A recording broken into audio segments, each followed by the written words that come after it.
My guests today are Kevin and Kelly Lou, a writer-director duo who were inspired by their parents' harrowing journey to America. Now, the twin brothers are drawn to stories that explore identity from the perspectives of underrepresented voices.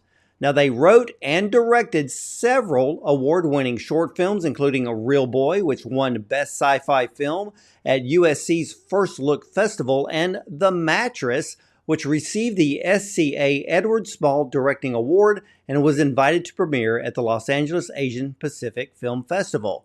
Now, the brothers' newest film explore themes of automation and job replacement in the Oscar-qualifying short Technicians. Now, the story follows David, a struggling automation technician tasked with installing self-service manicure stations at a nail salon, where he meets a Vietnamese American nail tech, Tippi, whose job is under threat.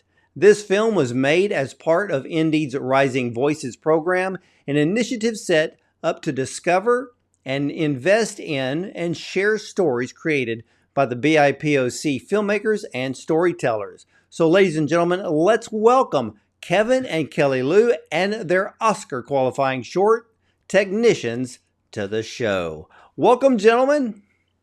Hey, that was a Well, fantastic yeah, what an introduction. My I want goodness. to save that and make it my ringtone. So when people call, I just hear that. Bravo. Yeah, Thank you so much for that. you're very welcome. I'm trying to remember who the actor was that I had interviewed, and when I introed him, he Yeah. was Mhm. so taken back that he goes, "Can you send that to me? Because I need to play that every time I enter the room." Oh my Yes, God. exactly. It's Yeah, great. It's a Well, great. it's such a pleasure to be here. I'm Kevin Liu, the one of the co-writer, co-directors, and I'll let my yeah. brother introduce himself. I'm Kelly Lou. Nice to meet you. And I'm also the other co-writer, co-director. Well, I've got a little surprise here because when I was reading your backstory and realized that you were twin brothers, I am also an identical twin. Ooh, Whoa. this So is a Whoa. first for us. Okay, yeah, so older or younger? I am 5 minutes older. Oh wow, there we Now, go. now, how Kevin, far apart are both of you? Kevin Just is 1 minute. just He one often minute. says 1 minute, but it equals out to like years of responsibilities or something like that. I don't know if you feel the same way, but that's how Kevin views it. Oh my gosh, that's funny, man. That means both of you are coming out at about the same time. Yeah, pretty much. But Yeah. again, my mom, I remember when we were younger, of course, we get into these arguments as siblings do, and my mom would look at me and say, Kevin, you're the older brother. You gotta, be more responsible. I was like, Mom, seriously, 1 minute, you're gonna hang that over me? So I always, I feel like I connect to the older sibling in a twin relationship. Yeah, my brother, um, I think he's like an inch and a half taller than me. And he's Wow. like, Wow. yeah, he goes, I stayed in longer just so I could be taller than you. Just because you're older, I'm Oh, that's taller. funny. Oh, that's great. So I love funny. that. What a sense of humor. That's really funny. Yeah, well, let's talk about this incredible short film Technicians, which I absolutely found fascinating and enjoyed it so much. Now, you explore automation and job replacement. Now, one of the greatest fears that we have in our world today, especially here in America, that Mhm. people are complaining about, well, the lack of human interaction, and which is really the very thread of our existence because people are looking at, there's self checkouts and things of that sort replacing jobs, and that's the greatest fear. So, how did you come up with this idea? Yeah, I mean, it was the initial thing was definitely the prompt. Being a part of the Rising Voices program, they asked us, they had a prompt every year, and this year was, what does the future work mean to you?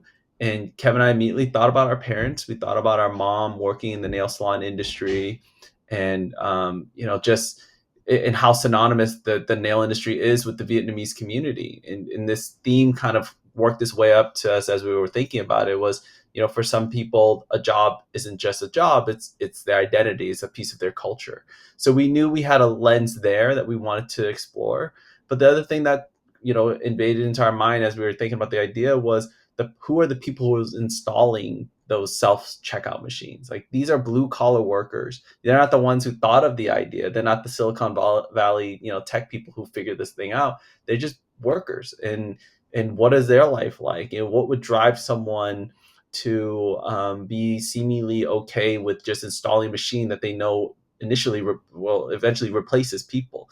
So we had these two perspectives, and eventually we found a way in where we felt like they're both two sides of the same coin, and they're a lot more similar than they could ever imagine, in a sense. So yeah, once we got those two perspectives, it was really just about how do we get them both in a room together and have a conversation. You said it best just now about the biggest fear is we're losing human interaction. So we knew with this film that the core of it's a story about automation. It's a story about job loss on the surface, but at the core, it's really a story about two people talking and understanding each other and really empathizing with each other.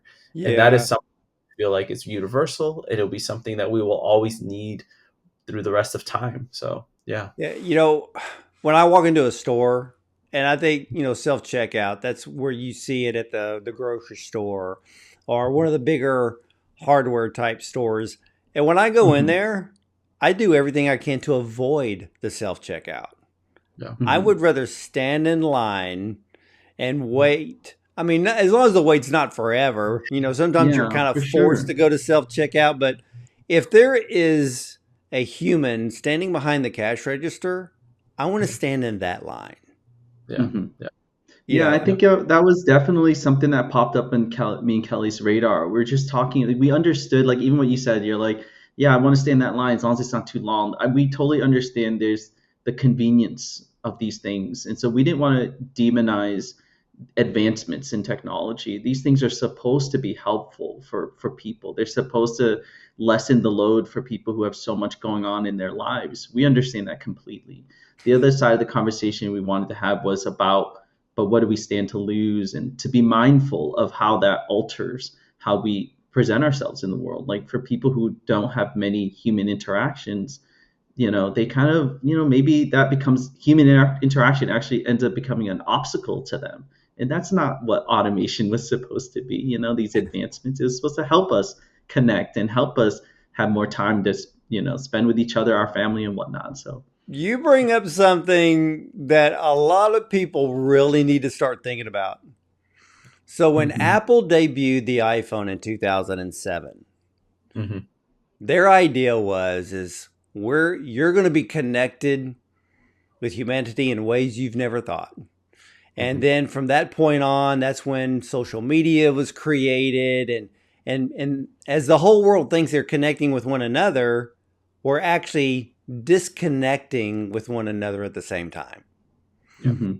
And and I love the fact that you chose the setting of a nail salon, because I think women would rather sit in the chair to have a manicure or a pedicure, because that's a good hour and a half that Yeah. they look at that time as being relaxing, Hmm. stress Mhm. free, having some small conversations with the nail tech.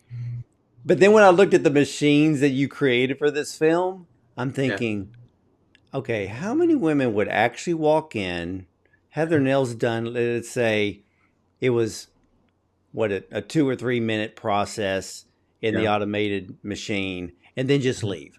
I can understand if you needed, maybe something quick because you don't have time to sit there for an hour and a half. I would get Mhm. that.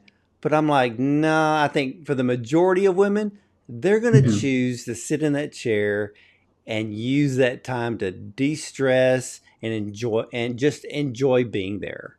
Yeah. Yeah. I'm totally with you. And I think that's the big thing. It's like, we feel like sometimes sometimes, I think right now anyways, with automation and things where things are moving, we are slowly losing that choice, where life itself is making the decision for us.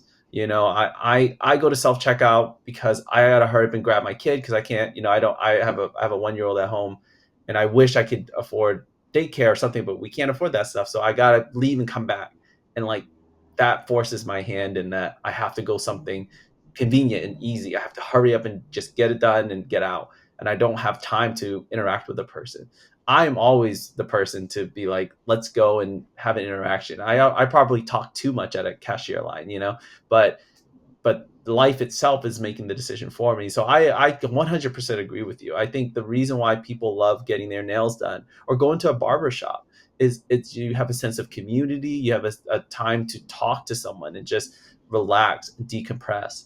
But life nowadays has been so tough and so in various ways on numerous communities where I think that choice is slowly going away. Where right now, I don't know if you've seen, but these machines do exist. It's not as advanced as the ones we have in our short, but there are machines out there that polishes your nails and paints your nails for you. And it's at Targets. They're at airports right now, and they cost, I don't know how much, but they take 10 minutes. You put your hand in, they do all your hand. It's crazy. You can look it up. But I feel like if I was a person in a rush and I had to hurry up and go somewhere and take care of something because of the way my financial system is set up or whatnot, and someone presented me an idea to hurry up and get your hair cut really fast or hurry up and get your nails done really fast, I would say, I think I have to do it because I need this Yeah. more. And yeah, so that's just my thought on that. I don't know, Yeah, Kevin, you want to add? and there's two ways to look at it. There can be a positive to both sides, Yeah. but you said something that's very important. A lot of these companies are taking away our freedom in a different way. Mm-hmm. Mhm. And that's where they're looking at the bottom line. They think they're creating a convenience, but really they're taking something far more important away, but they're not doing it as a choice. They're forcing it onto the public. It's like walking into a grocery store and they get rid of, okay, let's say they have 15 checkout lines, but they make Yeah. 12 of Mhm. them self-checkout.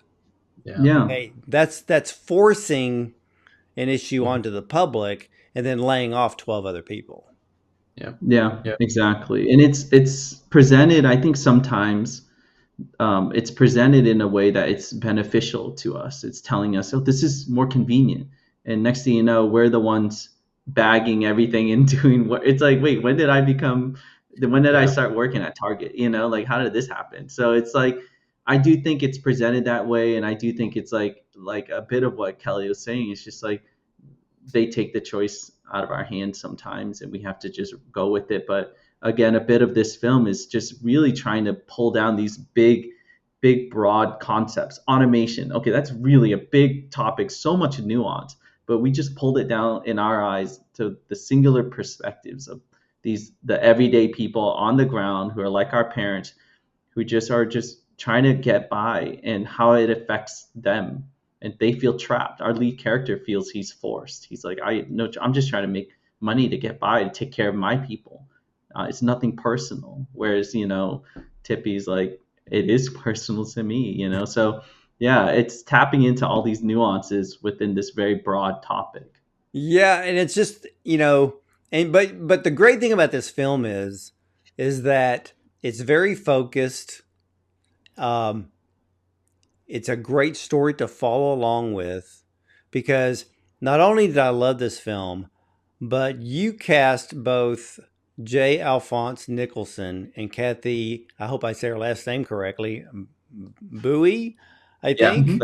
Um, they both brought stellar performances to their roles. I mean, you would never think that a short film based in a nail salon would have Mhm. emotional moments, but Mhm. this film does. How did you come to cast both of them? My goodness. Yeah. I mean, with J. Alphonse, I'll start with J. Alphonse. We often talk about both Alphonse and Kathy as the heart and soul of our film.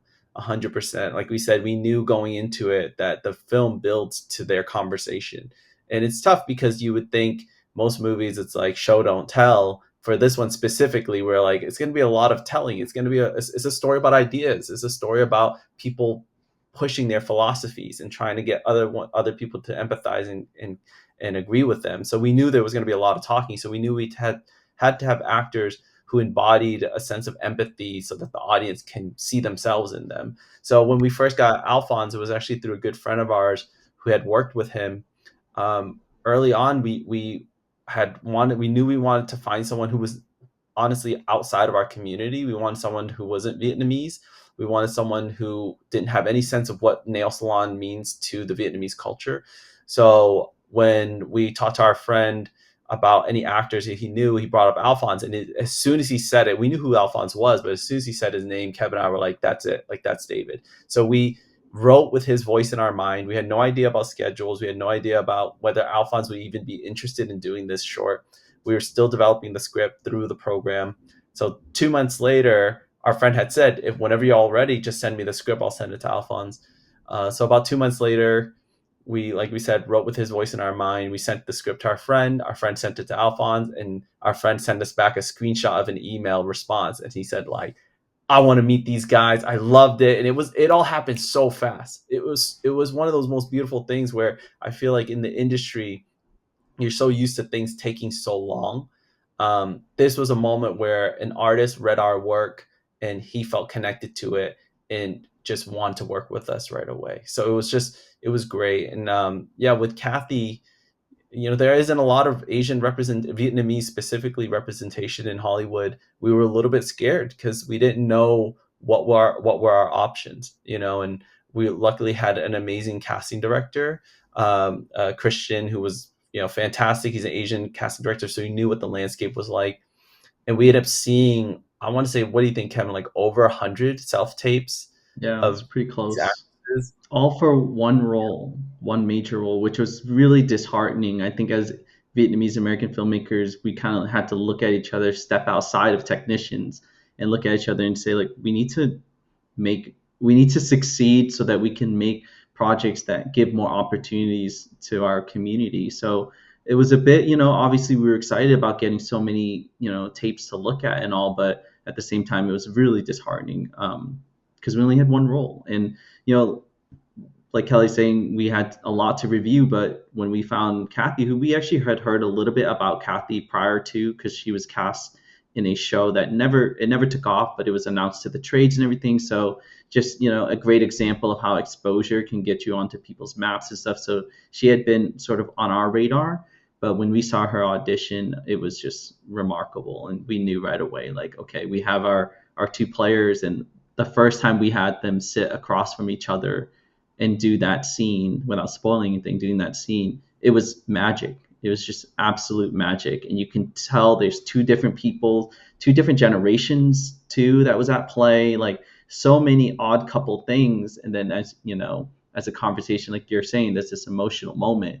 It just felt so human. Like that when two people who don't agree, when someone's in pain, more 9 out of 10 times that person's gonna empathize. And I think that's the most beautiful thing about humanity is like we automatically connect right away. You're in pain. I feel bad for you. I want to help you. And so there's just a bit of that really would shine through the first rehearsal. Yeah, I mean, the power move was her offering David a manicure. Yeah. Mm-hmm. Because she knew what he didn't understand. Mm-hmm. And so it's a moment that proves that we have to fight to keep the human connection of conversation and touch. See, that's the other thing. Touch in our world before we lose it. Now, Tippi says something, and I kept replaying this over and over again when I was watching the film. And Tippi tells David, I think a lot of people underestimate the small conversations, even with strangers. Yeah. And that just spoke volumes. Oh, I'm glad to hear that. That means a lot. It was, Kevin and I try not to be too preachy, but that we just feel like once we realized this was a story about ideas, this was a story about people talking about their beliefs it was okay to say something that felt a little bit, a little bit too on the nose, but at the same time, it was very real, and that's how Kevin and I feel. And I think as filmmakers, as artists, the most we could do is put our perspective out there and hope it connects with people. So it's amazing that it was something you really related to. That line was something Kevin and I worked at a lot. I mean, there's so many iterations of it, but at the end of the day, we knew we wanted her to say something that spoke to how simple, if you really think about it, how simple those things are, and I think like just saying hello to someone and having a moment where you say, hey, how you doing? I'm doing okay. It's been a little tough week. Oh, I'm sorry about that. And those things could go such a long way. You have no idea. We have no idea. And I think in this moment, David in this manicure scene, he's unable to kind of fully say what his struggle is because he's having a hard time communicating it. And Tippi's telling him like the door is open. And I think those are the things that make those human interactions so important and so valuable to our lives. Well, when he got up from the manicure table, he's trying to avoid the conversation about what this whole film is about. And then Tippi, she's like, I just want the chance to prove that we are worth keeping around. And corporations don't see that anymore. They're just looking at the bottom line. They don't look at people as human anymore. And even though this film is based in a nail salon, there's a much larger context to this whole film because there's a world outside of this nail salon that's dealing with the exact same thing. And it's just like what? Not even a month ago, we had this massive one-day port strike. And the very thing that they wanted in their contract was no automation. And I like, which I could understand, but in a way I could understand both sides, even though that's a much larger situation because they're not going to have to deal with workman's comp if someone got hurt. So it goes beyond the nail salon, but the nail salon brings it into a way for the audience to understand. And in a way, I hate to say it, it makes us hate machines that much more. Well, it's definitely the nail salon is definitely a stand-in for the very thing you just mentioned. It's a stand-in, even the machine, when you see the machine, it's like, it's magic. And we wanted it to feel like magic because in our eyes, we're like, we're not trying to say these things don't work and we don't need to get into the nitty-gritty of how it works. That's a bit of the fun aspect of setting a movie in a grounded sci-fi. It's like, we don't need to answer questions. Let's just have fun with it. And it brings a bit of refreshing nature to the concept of something that's so that has so much despair around it, So for us, it was intentional to set it in a place where you wouldn't really think that this conversation would be occurring here. But for people like yourself, hopefully for viewers, they can attach their own experiences to it and be like, yeah, my experience isn't with the nail salon, but back in Michigan, we have auto workers who are dealing with the same exact thing. So it's just having that metaphor, I feel like we felt like would help the audience buy into this story a bit more and understand it a bit more without attaching their own personal stuff until the very end. By the end, it's like, it's for you, it's for the audience. Yeah, because when I was watching this film a few times, there were so many thoughts going through my head. And in that scene again with David and Tippi, where she's telling him, I just want the chance to prove that we're worth keeping around. But then he comes back and he goes, but you're not. And you talk about 3 words that stung so hard. But in a way, it wasn't him saying it.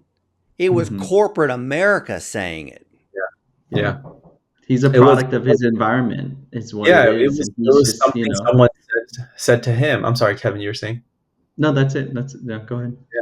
Like we always thought of David being like, he is an artist. He represents Kevin and myself. He's a creative who is scared at what his purpose will be years from now, and where's his place in the world moving forward.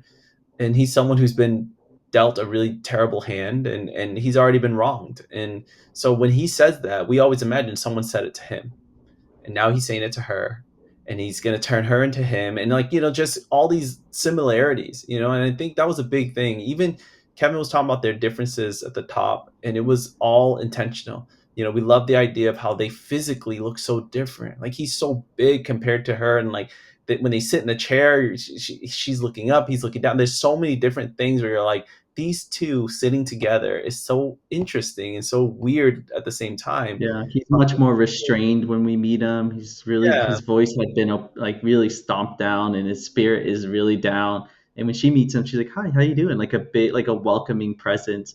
It was all yeah, intentional so that we could start setting up these two diametrically opposed like figures, the odd couple, and then yeah, the manicure is when they kind of come together. So But yeah, you do something that I really love in film, is that with David's character, you you highlight his backstory and you make mhm, it part of the storyline.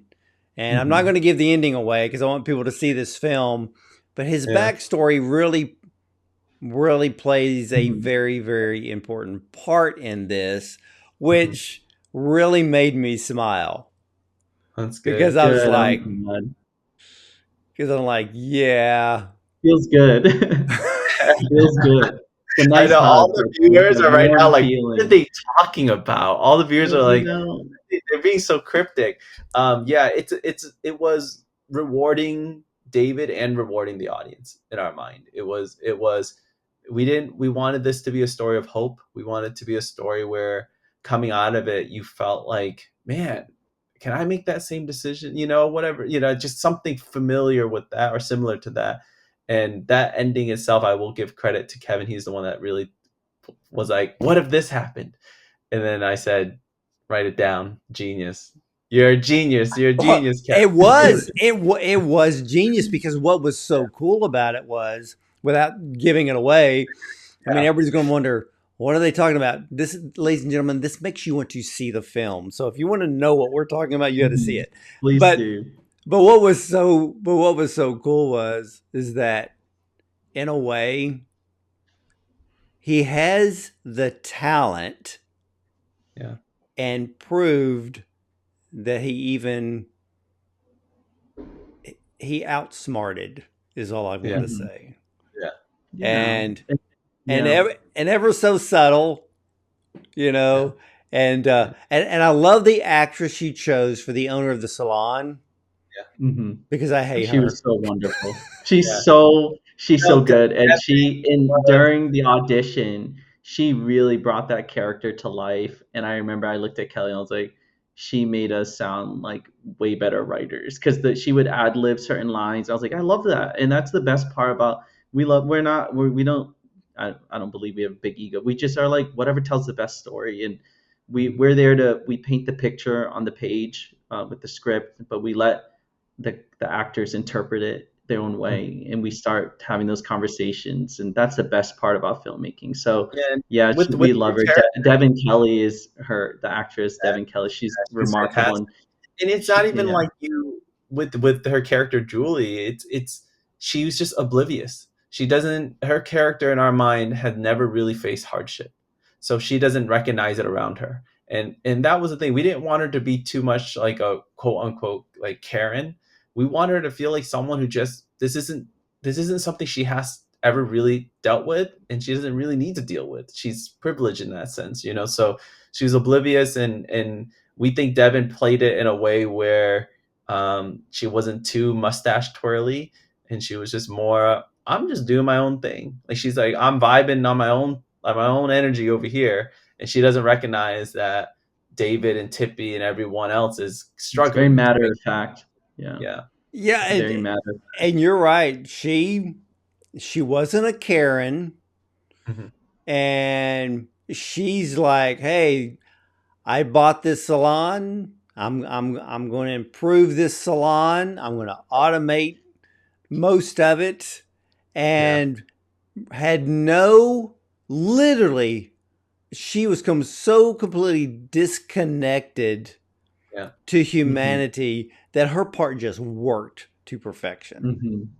Thank you. Yeah. Yeah. Well, it's so interesting because in my eyes, in our eyes, she's also a product of her environment. And when she says to David, "Yeah, for most of these workers, tomorrow's their last day," she's like confiding into him as if it's just the norm. Like what I'm saying to you, you're not going to be upset.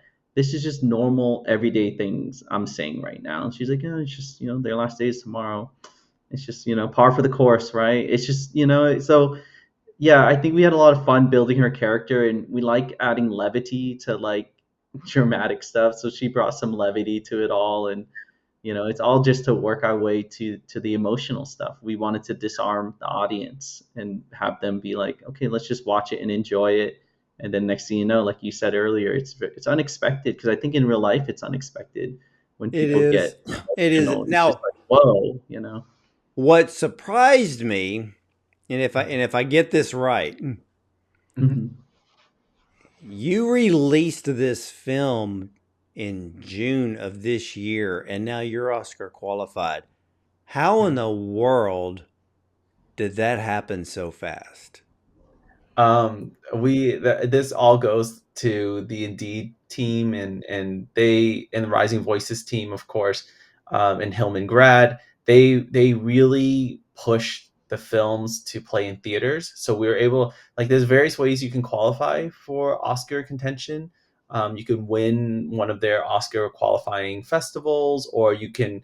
And the way we end up getting in is we played nationwide in front of in theaters all over America, and that was mainly because of Indeed. They really put their money like where their mouth was, and they really wanted to champion stories from our community, and they felt like, well, to give it the best chance possible, let's make it Oscar qualifying. And not only did they make it Oscar qualifying, they put it in theaters all over America in small towns, and we have cohorts in the program who are getting letterbox reviews from small towns saying, I saw this in my small town theater, I loved it. I'm like, that's amazing, or else they would have never been able to see it. So it's just one of those things where we're truly honored to be Oscar qualifying. If you were to ask us 2 years ago, like, hey, do you think you're going to make a short that's going to be qualified for Oscar? I'd be like, I don't even know the beginnings of Yeah. that. So yeah, it was really all thanks to the Indeed team and Hillman Grad and the Rising Voices program as a whole.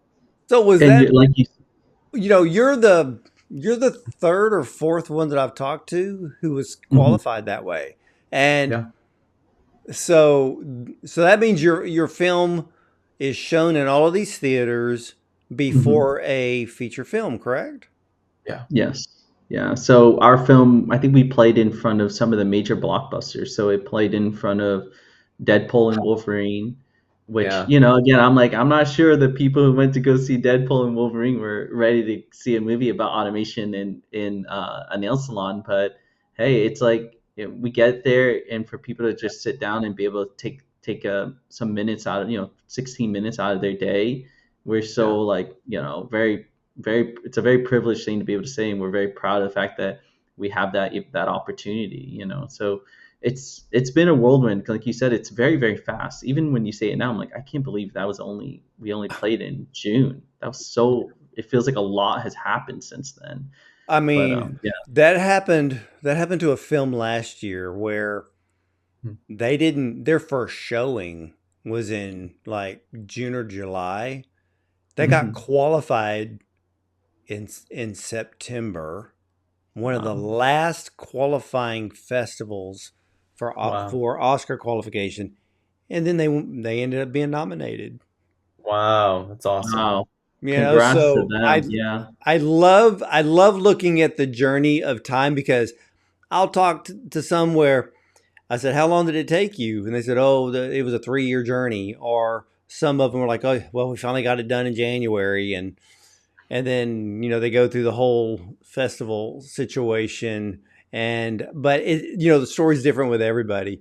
But Yeah. with this particular film, because I know that you were shown at Tribeca in Yeah. Holly Mhm. Shorts, Mhm. What's been the audience's reaction to the film, and what are some of the questions that are most commonly asked? Oh, I'm Hmm. so happy you asked this question because I have to talk about its most recent festival, Yeah. Tribeca. Of course, Kevin. How about Kevin? If you want to touch on Tribeca in Holly Shorts, and then Sure. I'll. Well, the response has been phenomenal. I think even more so than we could have ever. It's more than we could have ever imagined. I think Kelly and I wrote something that was very personal to us, and when we put it out there, it just connected. And it's one of those beautiful things where it really highlights how it's like kind of meta. It spoke beyond the film, but how we're all so seemingly different. But at the end of the day, we all are two sides of the same coin. You know, everyone is feeling the same way, feeling this uneasiness of honestly feeling like they don't have purpose, they don't have connection, just hints of it in everyday life. And I think Tribeca was the moment when the veil was like lifted off. Like the response was so positive and positive in like a very intimate, personal way. Like people were coming up to us in like near tears, just saying like, I think I really needed to see this film. It spoke to me in a way that I didn't know how to articulate. And I was like, oh my goodness, like it was just such a gratifying experience. And yeah, Yeah, we'll take that for the rest of our life. It was just so beautiful. And yeah. that response has continued in smaller ways, Tribeca being the biggest, and then more recently, I'll let Kelly get into it now. But So we recently got into, or we just played at the Viet Film Festival, and it's the largest Vietnamese film festival in America. And it was, to us, it meant so much because it was our own community saying, "Hey, we really, loved it, and we really connected to it, and it was a whole nother level." Like we talk about Tribeca being one experience, and it was an experience that Kevin and I often talk about. Like, I don't know if we'll ever get that again. It was like a lightning in a bottle. And then in comes Vietfest, and it gives us a whole nother side of it where we're staring out in a crowd of people who look like us, and we're really talking about Vietnamese representation and Vietnamese community. We're talking about Vietnamese nail salons. We have Vietnamese audience members coming up to us in tears, telling us that they felt so much watching that story because they felt like that was their story or their parents' story, especially when it deals with the nail salon. And we were fortunate enough, we were nominated for, so they accepted 50 films that were shorts and features. We were nominated Best Short, so they selected five, and we were amongst five amazing short films as well. So we were nominated, and Jay Alphonse was nominated Best Actor. And it was amazing to see because the way they announced the nomination, they went so beautiful with it. It was like an Oscar thing where they have a voice saying like, "Now your nominations for Best Actor," and then it's like Ray Alphonse technicians, and then they so play a well clip, produced, so and well like produced, and they wonderful played people. all this, and when it was done, they had the panel of five faces, and it was four Vietnamese faces, and then you had Jay Alphonse, and it was such a beautiful representation of how our festival and our community is growing. It's getting bigger. Like we're taking other communities in as well, and connecting with them and creating these bridges. So we went to the awards show on Friday night. Our screening was on Friday, and then we stayed out in Little Saigon area, and then we went to the awards show, and it was beautiful. It was tons of tables. Everyone was wearing traditional garb, like ao dais and Vietnamese clothes. Alphon was able to fly out with his wife, and he was in the middle of shooting P Valley, and we called him and said, "You got to come out. The community loves you." And he's, "I'll come out." So it was fantastic. He came out for one day, and the first award of the night was Best Actor, and Jay Alphonse won it, and it was amazing. And he had such a beautiful speech. It was respectful. It was heartfelt, and he was shocked. He didn't think he was going to win it, and we were told later that although over the 20-year existence of the Viet Film Fest, the award has been open to other ethnicities. No one has ever really won outside the Vietnamese community. Jay Alphonse is the first ever. It's the first ever to win. So that was amazing. And there was only five awards that night. We did a lot of festival stuff before that, or festive stuff. And then when they got to the awards, it was Alphonse and Kevin and I were like, we are done. Like we are good for the night. We don't need to win anything else. We're just so happy for Alphonse. And then three awards later, we won Best Short. So we were just, it was so much gratitude, and like Kevin and I just felt so, yeah, it just felt like it filled a void in a sense as far as in our careers that we didn't realize was missing, is that this acceptance from the film community that is the Vietnamese community. And so yeah, so it just overall was one of the best experiences. So in to answer your question, a very long way of saying the response has been fantastic, and we've just been very grateful to have the opportunity to show our film and put our heart out there. Yeah, because the film is so relatable. I mean, it's so relatable to everyone. And, and I've seen, my gosh, there's so many short films where you would end up with the dramatic, gut wrenching ending or leaving the whole audience in shock or crying. But yours is a film that everybody relates to like right now. Mm-hmm. So it got me thinking, because this film is a perfect setup. Mm. We are now seeing the use of AI in the world of film. Mm-hmm. A very great fear to writers, actors, building contractors, set designers. Have you given any thought of a follow-up to technicians, but use the film industry as the storyline? Oh my Oh gosh. no, not the film industry. I always think it's tricky to see a movie. It's like what like I think of Adaptation right away. That's a brilliant movie about the industry too. It's always tricky because I feel like it demystifies it a bit. Like as soon as you see a movie about movie making, it's kind of like, wait, am I going to be so able to lose myself, immerse myself? There's a meta-ness to it. So we've never thought of that, but we have thought about like a feature length version of this, not specifically technicians, like the actual story, because that's such a closed loop in our eyes. Like it does have a beginning, middle, and end, which we really wanted to do for short. We feel like some shorts are more like just ending on a concept kind of thing. We wanted to Yeah. end it definitive, but the world of technicians is something we're very interested in revisiting and exploring, and the theme of it all about purpose, I think, was the one thing we tap into a bit, but that's something we're Yeah. thinking about And see, revisiting. The Technicians is a perfect streaming series because there's so many different characters, there's so many different Hmm. interactions.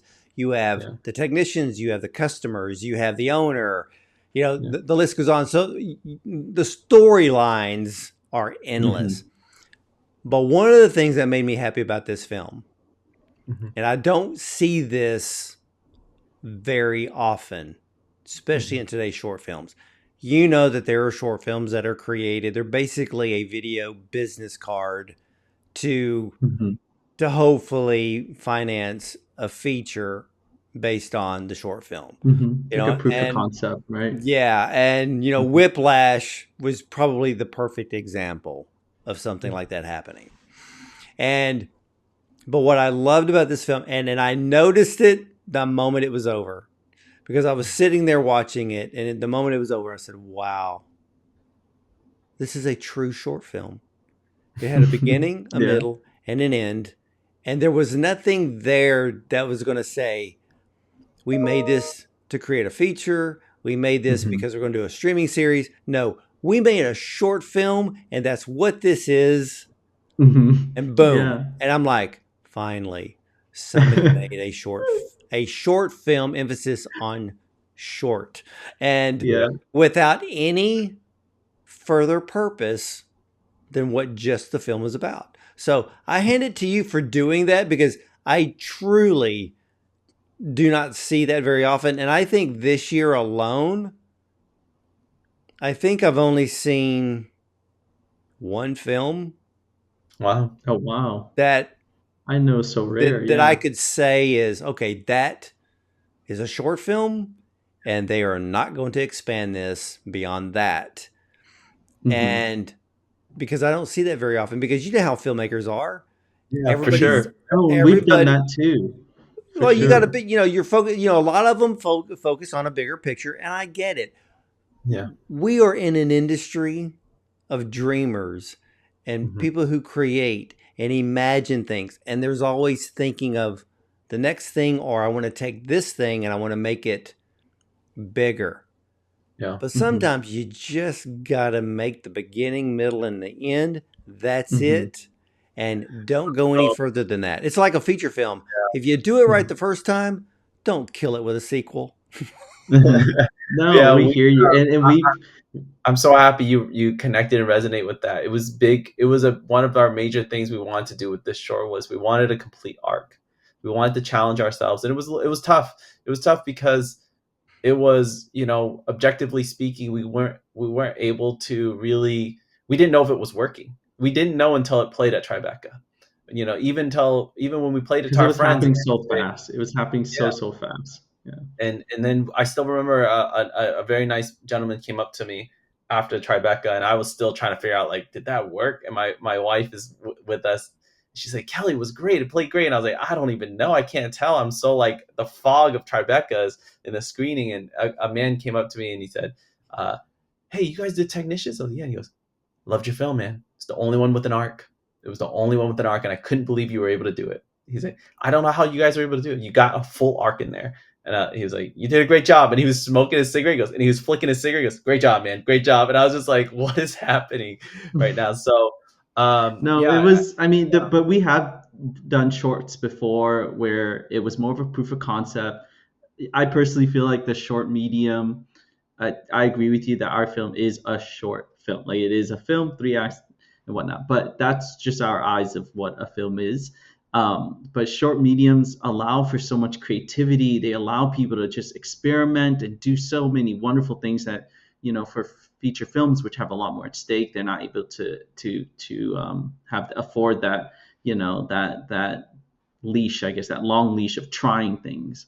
So I commend the shorts that are able to pull it off, and I've seen some wonderful shorts, especially even at Vietfest more recently. That I was like, okay, that wasn't a 3 act structure with the way Kelly and I like to present our films, but that was effective and it was so beautifully done.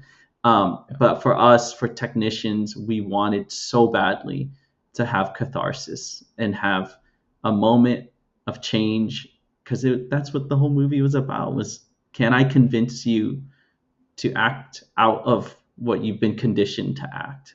And we need to know if he changes or not. And then by the same token, we had, I don't even know if we found ourselves arriving to the conclusion that we had a second character arc in there too. So we were able to do 2 character arcs. I was like, this is great. We love it. It's resonated, and it just speaks to the type of filmmakers we are, which is we try to make it a beginning, middle, and an end because And we to want have to reward him. someone, yeah, and have someone walk out of the theater and actually Mhm. notice that, that's huge.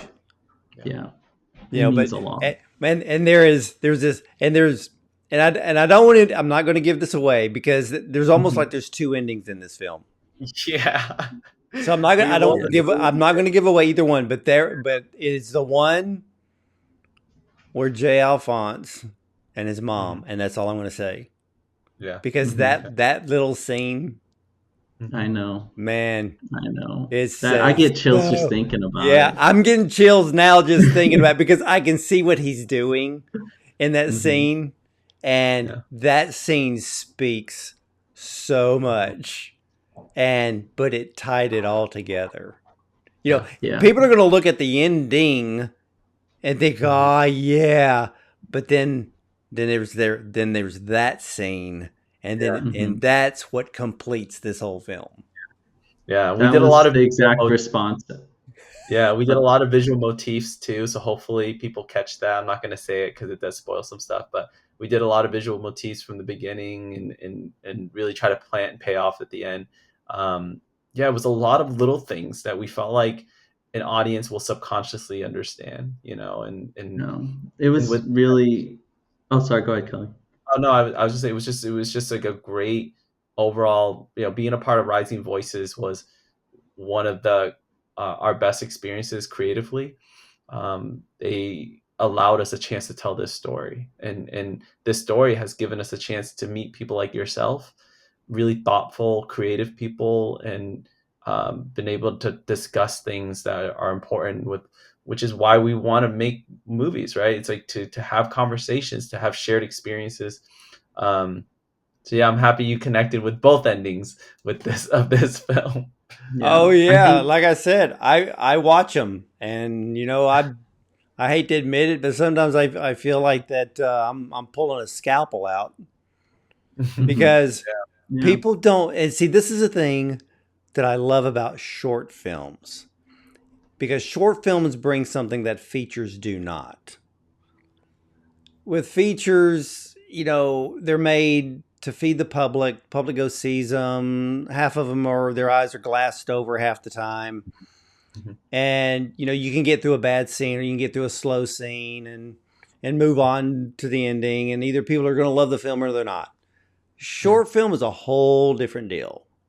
Mhm. And when I'm handed a feature, I'm like, okay, if it's a 2 hour feature film, it's going to take me 4 hours to watch it.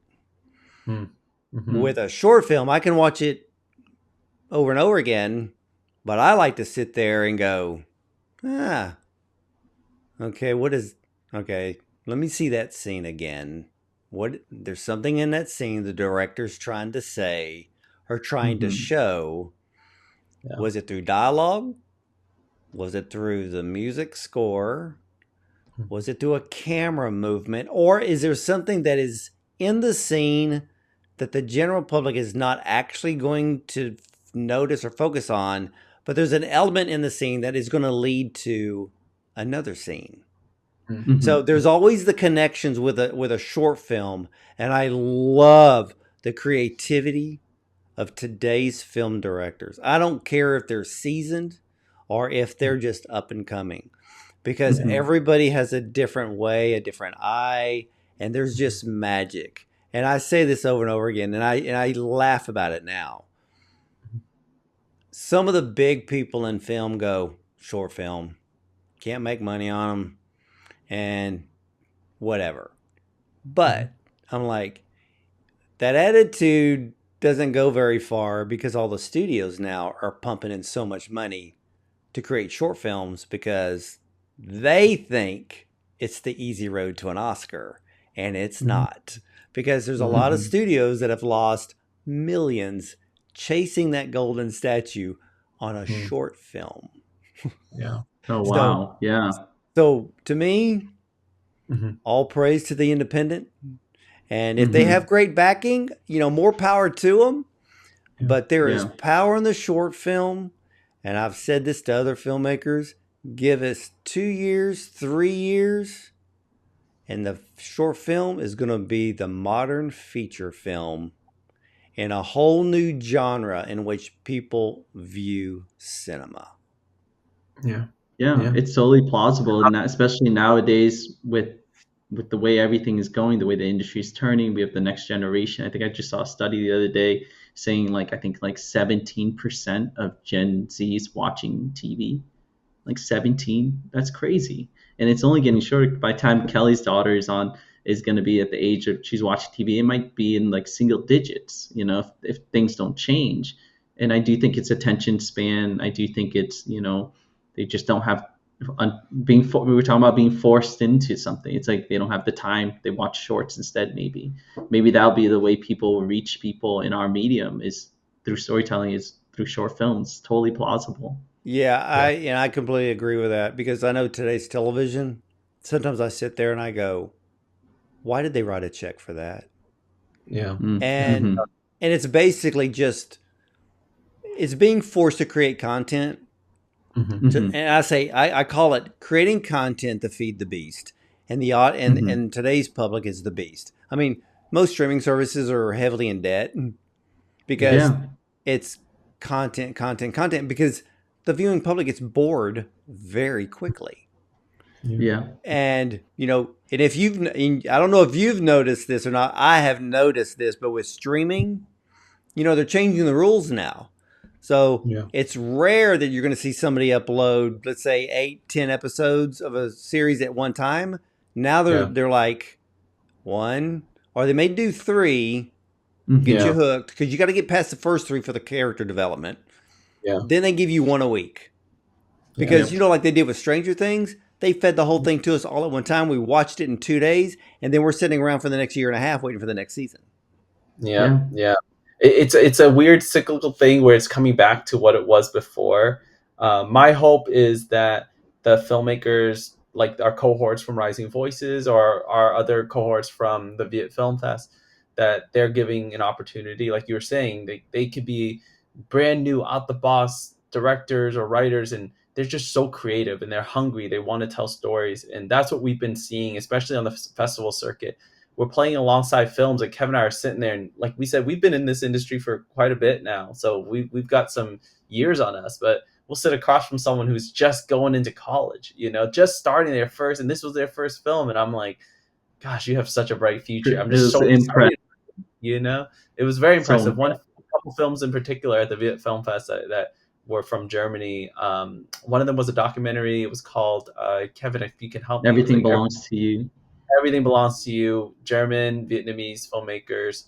And it was a beautiful documentary and he was literally about to go start his first day of school, like next week or something, first day of college. So yeah, So it there's was a just lot of potential out there, a lot of new voices. We hope to be part of that next wave and all. But at the moment, like, that's big picture. That's stuff that we try not to spend too much time thinking about, only because so much can happen. I mean, look at what happened after this. Just the whole landscape can shift, like after the strikes and all. So we try to just focus on, like, let's do the story we care about and hope that it connects. That's all we can hope for. And Yeah, and Technicians has certainly been an amazing ride so far. it's going to get a little wilder for you now that you're Oscar qualified. And ladies and gentlemen, Kevin and Kelly Lou's Oscar qualifying short film Technicians explores themes of automation and job replacement. Now, the story follows the character David, played by actor Alphonse Nicholson, a struggling automation technician. He's tasked with installing self-service manicure stations at a nail salon, where he then meets a Vietnamese American nail tech, Tippi, played by Cathy Bui, whose job is under threat. This film is a must-see short film. It's a real, true short film. Every one of us can relate to the story and its characters. Now, for you ladies out there, now you may find yourself supporting your local nail salon even more, because there will always be something very special about small conversations with strangers, and even a bit of a human touch that can keep humanity intact and in harmony.